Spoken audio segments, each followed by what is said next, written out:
Alagang Amoso, Associated Marine Officers and Seamen's Union of the Philippines. Ang programang para sa mga Filipino seafarers at kanilang pamilya. Maghahatid ng impormasyon, magbibigay ng inspirasyon, at tatalakay sa kanilang mga sitwasyon, kalagayan at iba pang mga pangangailangan. Alagang Amoso. Kasama si Camille Simbulan dito sa Radyo Pilipinas World Service at Radyo Pilipinas Radyo Publiko.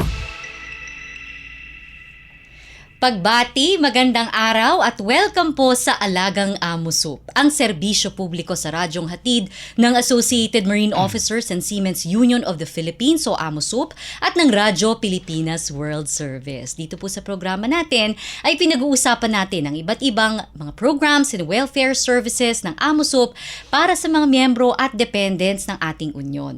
Tinatalakay din po natin ang mga napapanahong issue tungkol sa mga karapatan at kapakanan ng mga magigiting nating Filipino seafarers or sea-based OFWs. Ang Alagang Amosup ay napapakinggan din po sa flagship station ng PBS-BBS Radyo Pilipinas Radyo Publiko 738 kHz sa pangunguna naman ni RP1 Manila Station Manager Mr. Alan Alianigue tuwing linggo alas 7 ng gabi hanggang alas 7:30 ng gabi. Special shoutout sa mga miyembro ng AMOSUP at sa lahat ng mga Pilipinong mandaragat sa iba't ibang panig ng mundo na nakikinig po sa atin ngayon. Alagang Amoso dito sa Radyo Pilipinas World Service at Radyo Pilipinas Radyo Publiko. Okay, so recall lang natin yung episode natin last week na kasama natin para sa ating International Women's Day special episode, si Master Mariner Captain Jasmine Labarda, and she talked about her experiences, her journey of becoming a Filipina Master Mariner. Ngayong araw ay isang napakahalagang usapin naman ang ating tatalakayin, ang seafarer abandonment o ang pag-abandona sa ating mga mandaragat ng kanilang mga kumpanya. Ano nga ba ito? Paano ito nangyayari at ano ang ginagawa ng International Transport Workers Federation o ng ITF upang labanan ito? Kasama natin ngayong araw ang ITF Manila Inspector upang bigyang linaw ang topic o ang paksa na ito. Let us all welcome to the show once again for the third time, si Chief Engineer Arvin Peralta. Welcome to Alagang Amosup. Good afternoon po sa inyong lahat, pati sa nanonood at nakikinig ng Alagang Amosup. Okay, thank you Chief Engineer Arvin sa pagpapaunlak muli sa aming imbitasyon. At okay, unang tanong Chief Engineer, kasi last January naglabas ng report ang International Transport Workers Federation, ITF, tungkol dito sa nakababahalang data on seafarer abandonment. Ano nga bang ibig sabihin ng seafarer abandonment at ano-ano yung mga sitwasyon na maituturing na abandonment? Okay po, akala po natin ng karamihan at marami po sa seafarers din po natin, akala ang abandonment naiwan ka na sa barko o yung kalunos-lunos na yung sitwasyon nyo sa barko. Pero sa Maritime Labor Convention of 2006 at gayon din po sa Magna Carta of Filipino Seafarers, na-define po ng ayos kung ano po ang tinatawag na abandonment. Ang abandonment po sumasaklaw po sa tatlong characteristics. Una po, hindi po sinasagot ng may-ari ng barko ang expense ng pagpapauwi sa'yo. Pangalawa po, hindi po kayo na susuplayan ng karampatang supply on board, pagkain, tubig, spare parts, fuel para mag-operate yung vessel. Pangatlo po, pag yung kumpanya po ay nag-disconnect sa inyo at hindi na kayo napapasahuran ng minimum 2 months ng sahod nyo, kahit ano po doon sa tatlong characteristics na yon, classified po kayo as abandoned as per Maritime Labor Convention of 2006 at gayon din po sa Magna Carta of Filipino Seafarers. Mm-hmm. So hindi na kailangang hintayin yung extreme condition na talagang no contact, iniwanan na kayo adrift sa sea. Hindi, kumbaga yung mga ganitong in-itemize mo considered as abandonment na. Dagdag ko lang, yun nga, sa MLC 2006 nakapaloob po kasi siya yung definition na yun sa financial security ng vessel. Financial security. Ito po kasi na isa po sa responsibility ng vessel owner, cover ng insurance yung barko na mga covered din yung seafarers. At ang ayun po yung coverage na pwedeng i-ano ng insurance na then ang sa sahod po kasi 4 months lang ang kayang i-cover ng insurance. Kaya better po pag 2 months di na kayo nakatanggap ng pasahod, kontakin niyo na kami para matulungan na namin kayo, mabigyan ng guidance or assistance.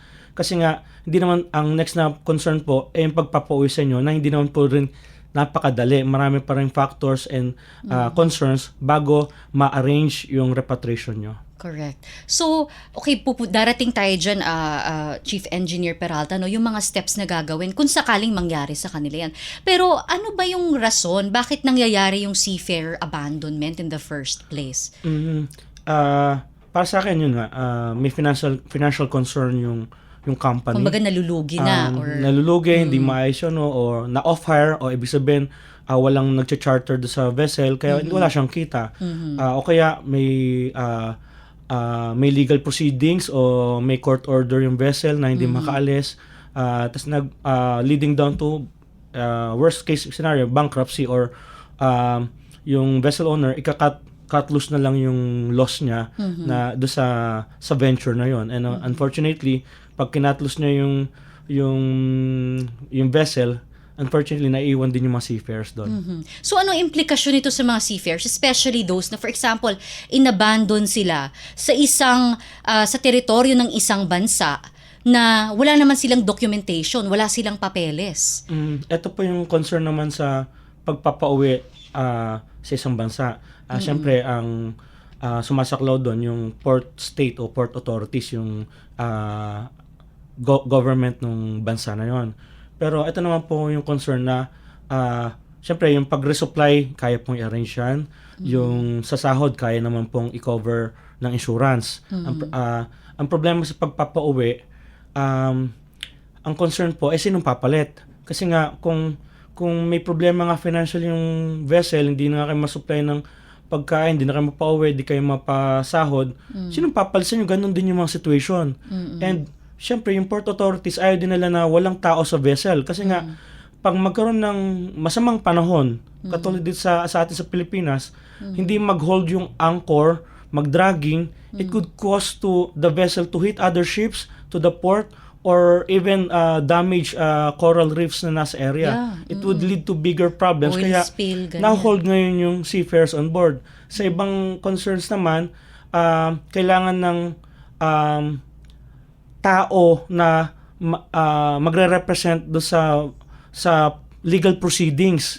Kaya na-hold din yung seafarer, may mga na-hold na seafarer to represent yung vessel owner sa mga legal proceedings na kinakasangkutan ng company o ng barko. So sa mga ganung sitwasyon, anong choice ng mga seafarers? Paano niyo po sila natutulungan sa ganyang aspeto? Although I know, ang laki po ng mga nare-recover na wages ng ITF. Ang naitutulong ng ITF o ng mga affiliated unions, ang tulong is to find a collective, collaborative solutions. Kasi nga overlapping yung governmental concerns. Yun nga yung nabanggit kong issues na hindi rin napakadaling magpauwi. Lalo nung panahon ng pandemic, daming travel restrictions, vaccines requirement, visa concerns, patong-patong pa po. Kaya ang po is magtulong-tulungan kasi nga in the end of the day, ang may nagsasuffer na tao na on board na kailangan matulungan. Kaya ayun po yung na itutulong ng ITF and ITF inspectors pati mga affiliated unions to find solutions. Pinamadaling masolusyonan yung pagkain nila, syempre yung medical concern kung meron man. Next po yung pagpapauwi, then yung wages, yun po minsan challenging lalo kung hindi na covered ng 4 months coverage yung insurance. Example, 7 months after nakauwi. Yung 3 months challenging po makuha pa ng seafarers. Ang nangyari po kasi minsan after dahil nga naka-hold yung vessel, ang daming danyos, fines, ang nangyayari, kailangan ibenta yung vessel. Na kailan pa mabebenta yon? Yeah. Magkano mabebenta? Syempre may kailangan pang pinapriority yung ibayad sa korte, sa danyo sa mga legal concern. Minsan, last priority mabigay yung sahod ng Mabayaran. seafarer. Kaya may mga ganun challenges naman sa pasahod. Kaya advice po namin, pag 2 months pa lang wala na kayong pasahod, i-report nyo na kagad sa amin para magawa ng paraan na mapauwi kayo na sakop pa ng 4 months. Para at least mag-guarantee na covered ng insurance o mababayar ng insurance yung 4 months wages. nga. Ma-actionan agad. Yes, ma'am. Yung I can just imagine the toll. Syempre yung trauma sa mga seafarers, physically, mentally, And I understand meron din kayong support for seafarers mental health. Kumpleto yung, alam ko, holistic yung approach ng ITF kasi di ba meron kayong app? Can you talk about the Seafarers app na ni-launch ni ITF to support yung mga seafarers natin on board? I would like to recommend sa mga kapatid na seafarers, kahit yung family nila o kaya yung mga officers or personnel sa maritime industry, kindly download the ITF Seafarers app. Meron po yan sa iOS, sa Google Apps. Ano pang meron dyan? Pag nag-search kayo ng country, lalabas po dyan yung mga affiliated unions sa country na yon. At kung may ITF inspector dun sa country na yon. Next po, pwede nyo rin search yung name or IMO number ng vessel. Malaman nyo kung classified siya as flag of convenience o national flag. At if ever covered siya ng CBA ng affiliated union. May mga details po. And last po, kung paano kami kontakin. Either in all social media platforms, sa email, Facebook, WhatsApp, Viber, pwede nyo po kaming ma-reach out. Ang ano nga po namin, i-receive namin yung concern nyo, i-assess namin, and we aim to do our best to find solution do sa concern na na-raise nyo sa amin. Ang maganda sa ITF, Chief Engineer Peralta, you have a wide network of inspectors, of maritime inspectors across the globe. Ilan ba yung inspectors natin ngayon? Ngayon po, meron tayong approximately 140 ITF inspectors and coordinators around the world. Dito sa Pilipinas po, 2 po kami. Ako po yung sa Manila and under po ako ng AMOSUP. Yung counterpart ko po is nasa Cebu, under naman po siya ng APSU. Pero unfortunately po, hindi lahat ng bansa o puerto ay may union. Hindi lahat ng bansa may puerto, may ITF inspector. Pero nonetheless, pag na-contact nyo po kahit sinong affiliated union o ITF inspector, we will try to find ways to resolve yung concern na raise nyo po sa amin. Lalo na dito sa recent data nga, yung pinaka-recent na data na nakalap ng ITF, tumaas by 87% in 2024 yung cases of abandonment by ship owners. And pang-ilan nga ba tayo dito, Chief Engineer Peralta? Pang-ilan yung mga Filipino seafarers na apektado dito sa seafarer abandonment? Mga number 4, number 5, pero para sa akin, wala sa numbers yun eh. Kahit may isang Filipino seafarer na abandon, dapat priority concern ng government natin, pati ng kung affiliated siya sa isang union. Correct. Kasi nga, grabe po yung sitwasyon doon. At sometimes, all of the above yung characteristics na meron. And hindi lang yung seafarer nagsasuffer, pati yung family nila Right. na sa ganung situation. Kaya, ayun po, kahit isa lang po na Filipino seafarer, napakahirap po nung sitwasyon at kailangan po masolusyonan agad. Ano ba yung siguro himayin natin, Chief Engineer Peralta, yung kinalaman ng flag of convenience o FOC sa issue na ito?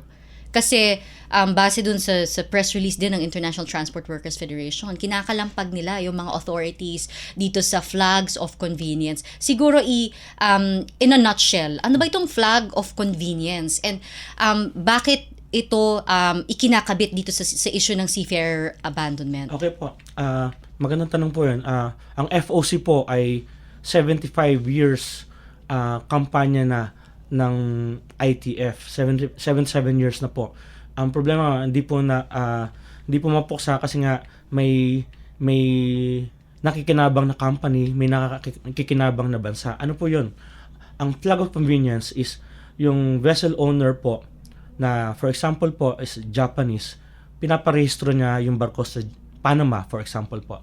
Ang tanong po, bakit hindi iparehistro ng Japanese owner sa gobyerno ng Japan o Maritime Administration ng Japan yung vessel niya.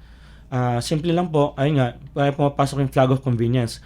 Bansa na conveniente specifically sa regulations, sa mga kailangang bayaran, at kahit bulok-bulok na po yung barko nyo, kaya papasa pa rin sa standard. Kaya ang problema po nun, yung vessel na bad condition, doon po sasampay yung mga seafarers natin. And dahil po sa mga ganong setup, mababa rin po yung pasahod, welfare compensation, at worst po, pag may concern, yung assistance ng gobyerno kung saan pinarehistro yung barko, minsan delayed o minsan wala po talagang tulong. Kaya ayun naman po yung against yung ITF ever since. Kasi nga, pag yung vessel owner tinakbuhan po yung obligation niya o responsibility niya as per contract sa vessel and yung nadamay po yung seafarers, ang hirap pong habulin nung bansa kung saan niya pinahirestro. Minsan, hindi talaga nangahabol o hindi nang pressure. Ang worst, ang nakakawawa po, yung seafarers na nandun sa barko na yun. Grabe din yung danger kasi paminsan yung vessel nasa alanganing lugar, hindi ba? Sa minsan war-torn area or may conflict na, di ba, they will be caught in the crossfire. So, you can just imagine yung danger that they face on board. Tapos yun nga po, meron pa na yung abandonment, natin na yung owner ina-abandon yung responsibility nila sa seafarers. Pero may mga instances po na yung insurance company, sila yung nag-abandon kasi sasabihin nila, di namin covered o hindi namin babayaran o nade-delay din yung pag-arrange ng financial compensation o cost ng repatriation. Isa rin po, yung mismong flag state, sila yung, hindi na namin sila covered. Yung flag state din mismo, yung nang-abandon dun sa responsibility nila sa vessel and the seafarers. Kaya, ayun nga yung kalampag ng ITF na etong abandonment, hindi lang pag-abandon ng vessel owner, may nangyayari rin po na yung insurance and even the governments are also being abandoning their responsibility to these seafarers, unfortunately. Very unfortunate, ano. But I understand, si ITF naglalabas yan ng list hindi ba? Watch list. Sino itong mga notorious na kumpanya. Kasi paminsan, yung kumpanya na report na, tapos magkakaroon pa ng panibagong record. Saan ba matatagpuan tong listahan ng ITF, yung watch list para sa mga kumpanya na involved sa ganitong mga seafarer abandonment cases? Ang makikita nyo po yung database ng abandonment is sa ILO database. Bale, search nyo lang po ILO abandonment database. Nandyan po yan. Bale, so si ILO pala yung si ILO po kasi yung may data, sila yung nagkakalap ng database ng abandonment. Pero for the record, majority or not all of the cases reported on abandonment galing po sa amin. Ang latest po na saglit lang po. Doon sa record nung 2024, meron 312 vessels abandoned. 22 vessels po dyan may Filipinos and about 300 Filipino seafarers po yung involved. Yung affected. Kaya ayun po na about do sa FOC, meron po kaming 402 countries na ang tawag po ng iba is open registry o na kahit sinong country o nationality ng vessel o company pwede mag-register sa kanila. Pero isipin niyo po, Mongolia, bansa na San Marino sa Europe, is landlocked country. Ibig sabihin wala silang karagatan na sa periphery ng country nila, but they offer vessel registry. Kasi nga po, kumikita po yung country nila sa ganung setup, sa ganung registration. Unfortunately po sa iba, wala naman silang kakayanan to monitor, to audit, or to inspect those vessels.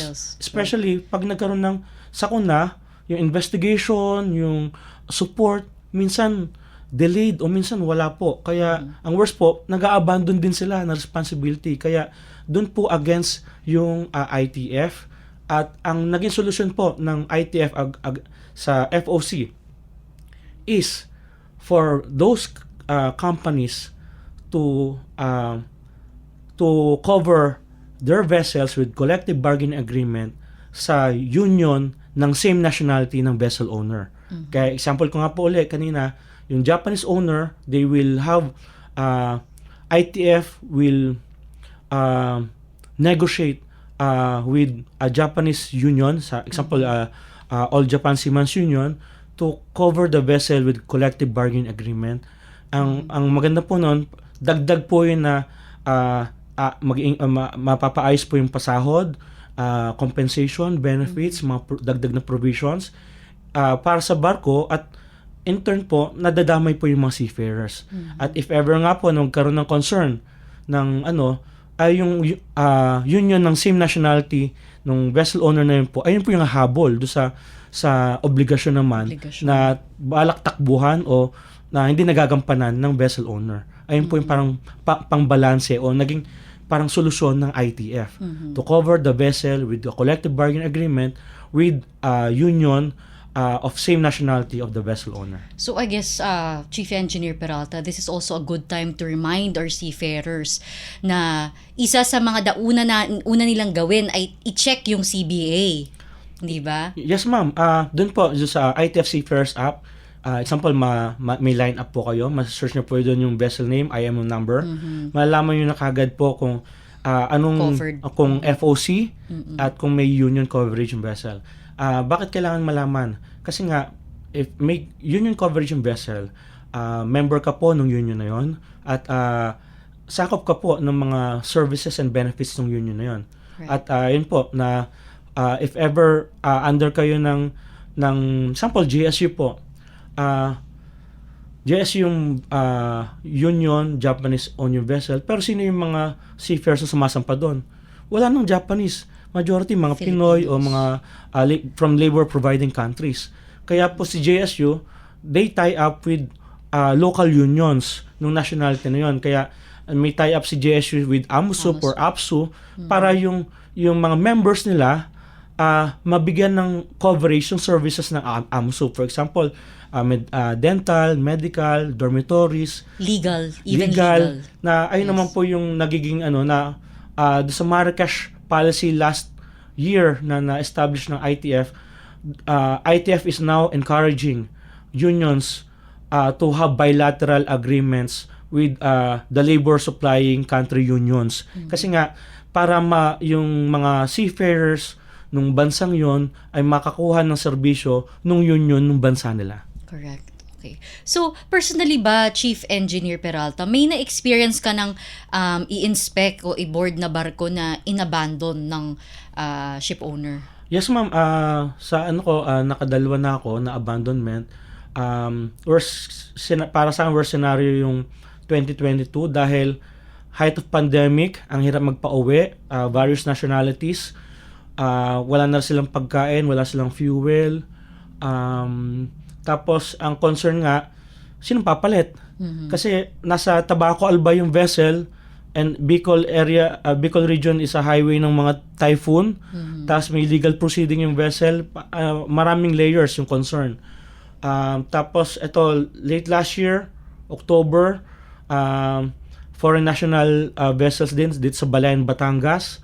Na-raise ko yung concern nga na kasi nga, wala ng fuel, hindi umaandar na yung makina, na pag may dumaan bagyo, may contingency plan yung port authorities. Ang nangyari, early November, nagkabagyo, nagdragging yung anchor, sumalsad sa protected area, marine protected area sa Balayan, Batangas, and affects the local community pa. Na ayun po yung parang nagre-ripple effect pa yung na sabi ko sa nila, pag hindi pa na-pull out din yung vessel na yun, and the hull is breached, magka-oil spill o magmamagnify palalo yung problema. Kaya, ayun po, na nagdo-domino effect doon sa kabuhayan na naapektuhan. Yes, ma'am. Kaya, ayun po yung mga parang worst case scenario. Pero, yun nga, sa abandonment po, hindi yung all of the above. Kahit isa lang po, hindi ka sinasagot ng pamasahe mo pa uwi, hindi ka nakakasahod ng minimum 2 months o wala na kayong pagkain, tubig or fuel. kahit isa po lang dyan, abandon na po yung status nyo. Kaya at kailangan nyo na po humingi, kontakin kami para makapagtulungan kami sa mga concerned governments, NGOs, unions, para masolusyonan po yung concern nyo. Kumbaga yun yung mga red flags, ano? Yes, ma'am. Huwag nyo nang papaubutin na all of the above. Na sagad-sagad na. Yes, ma'am. Kumbaga napapansin niyo pa lang na, teka, parang hindi na tayo nagkakaroon ng dagdag na provision, ah. So, siguro it's good if we can flash, no? Ano itsura nung Seafarers app? ITF Seafarers app ba yun? Yes, ma'am. Chief, o sa ating viewers para makita nila kung ano yung ida-download nila. Ma-share natin. At kung meron kayong hotline, Chief Engineer Peralta? Doon naman sa ITF Dito sa- Seafarers app, nandun na po yung nandun na lahat. contact information. Sa website namin, yung ITF Seafarers o ITF Global. Kahit ano po yung contact nyo doon, they will link you up to union na nandun kung nasang bansa o puerto kayo. O kung may ITF inspector doon sa bansa o puerto na yun, ayun po itatap. Iko-connect kayo. Opo, kasi nga better po na kung nasang location kayo, ayun po itatap na union o ITF representative o inspector kasi nga mas alam yung batas, mas kilala yung mga port authorities, mas magamay niya, mabigyan kayo ng mas mabilis na solusyon sa pati aksyon do sa naranasan yung problema sa barko. So, dito naman sa Manila, Chief Engineer, kung merong gusto magkonsulta sa iyo personally sa tanggapan mo sa Manila International Seafarer Center. Ayun po, pwede nyo akong i-message sa Facebook, Arvin Peralta ITF. Pwede makakontakt nyo ako sa Viber, WhatsApp, 0919-043 0919-096-7187 at o kaya pwede kayo mag-walk-in kung punta kayo sa Amusup o kayo sa Manila International Seafarer Center sa port area. Pag yung concern nyo po is better na i-handle sa akin, i-refer po kayo sa akin ng ITF, ng Amusup o kaya ng Manila International Seafarer Center o kahit anong welfare organization like Stella Maris, Mission to Seafarers, ICE1. Pag makita po nila na better ako po yung mag-handle sa case nyo, i-refer po nila sa akin. And of course, para sa mga members ng Amusup, kung covered ang vessel nyo ng CBA with Amusup, ay open na open po ang ating legal department to assist you kung sa mga issues or employment concerns po ninyo. Ayan. So, last na lang, Chief Engineer Peralta, ano ang mensahe mo sa mga employers na nakikinig? Ang message ko po sa mga employers, manning agency man yan o vessel owner o principal, yes, you want to protect your business. Shipping is a business, pero may human element o human factor do sa business na yun. At sana lagi yung nasa priority list yung welfare, well-being at rights nila. Ayun lang po.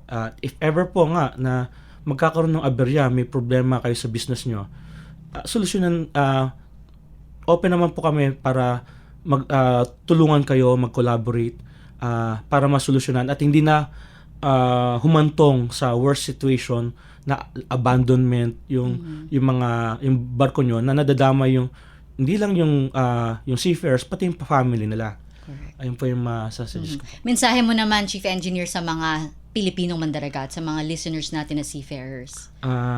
Sa mga Filipino seafarers po na kami sa International Transport Workers Federation, ganyan din po yung Amusup at even po yung APSU. Nandito po kami para sa inyo. Ang Filipinos pa rin po ang preferred choice of mariners o seafarers sa buong mundo. Kailangan po nating galingan lagi at mahalin natin yung trabaho natin na marami pong nationalities na nakakita ng galing, kalidad ng trabaho po natin at kailangan po natin pangalagaan yon para rin po sa mga susunod na henerasyon na nag-a-aspire din na maging seafarers tulad natin.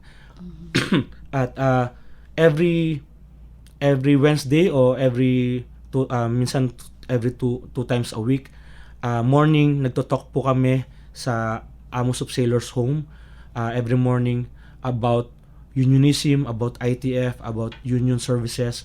At if ever may mga concerns kayo na gusto nyong erase o may mga tanong, pwede nyo po kaming puntahan doon.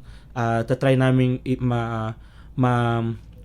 ma-refresh yung mga kapatid nating seafarers about ano ba tong mga union na to, ano ba tong mga services na to, at ano tong mga bagong batas na pumapaloob sa amin.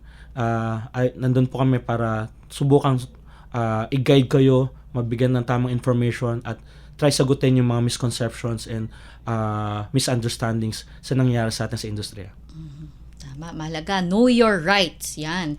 And about itong ang seafarer abandonment, sabi nga ni ITF General Secretary Steve Cotton, wake up and take action. Yan, ang panawagan niya sa industry stakeholders. And para sa mga seafarers, yun nga, mahalaga na aware kayo sa mga karapatan nyo. Kapag napansin nyo na, naramdaman nyo na yung mga red flags na nabanggit ni Chief Engineer Peralta, contact na kayo agad sa ITF or sa AMOSUP Legal Department. Okay. So bago tayo magtapos, share lang natin yung ating AMOSUP Contact Center or ACC para sa mga gustong kumonsulta sa AMOSUP, sa iba't ibang service units ng AMOSUP. We have a telephone number 632-8527-8491 hanggang 98. Ang mobile number for Globe subscribers 63945-795-5345. Sa Smart subscribers naman po 63920-437-1496. Ang mga numerong yan po ay para lamang po sa inyong mga tawag.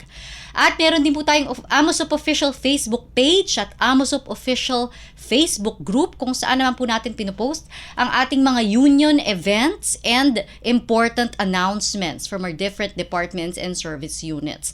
At ina-upload din po natin sa AMOSUP Official YouTube channel ang ating mga AVPs at mga episodes po dito sa Alagang AMOSUP sa Radyo Pilipinas. And for more detailed information po about AMOSUP and our services or programs, just log in or go to our website www.amosup.org. Ayan. Muli maraming salamat po sa pagsubaybay. At salamat sa kasama natin sa Radyo Pilipinas, si Ms. Susan Aison, Milo Jonella, Jay Arevalo, Hero Lucero, Henry Doblas, Erwin Peñano at Jerome Toledo at sa ating ka-AMOSUP na si Ms. Lara San Juan. At syempre sa ating special guest ngayong araw na si ITF Manila Inspector Chief Engineer Arvin Peralta. Salamat sa inyong oras at sa mahalagang impormasyon na inyong ibinahagi sa amin ngayong araw na ito. Napakahalaga po niyan mga inimpart niyo sa amin na mga impormasyon. Muli pong subaybayan ang programang Alagang AMOSUP sa Radyo Pilipinas World Service at Radyo Pilipinas Radyo Publiko 738 kHz tuwing linggo, alas 7 hanggang alas 7:30 ng gabi. Pagbati rin po muli sa lahat ng mga miyembro at dependents ng AMOSUP na siyang inspirasyon ng lahat ng mga programa at serbisyo ng ating unyon. Ako po si Camille Simbulan at ito po ang Alagang AMOSUP. All aboard sa talakayan. Palalimin pa ang inyong kaalaman. Alagang AMOSUP dito sa Radyo Pilipinas World Service at Radyo Pilipinas Radyo Publiko.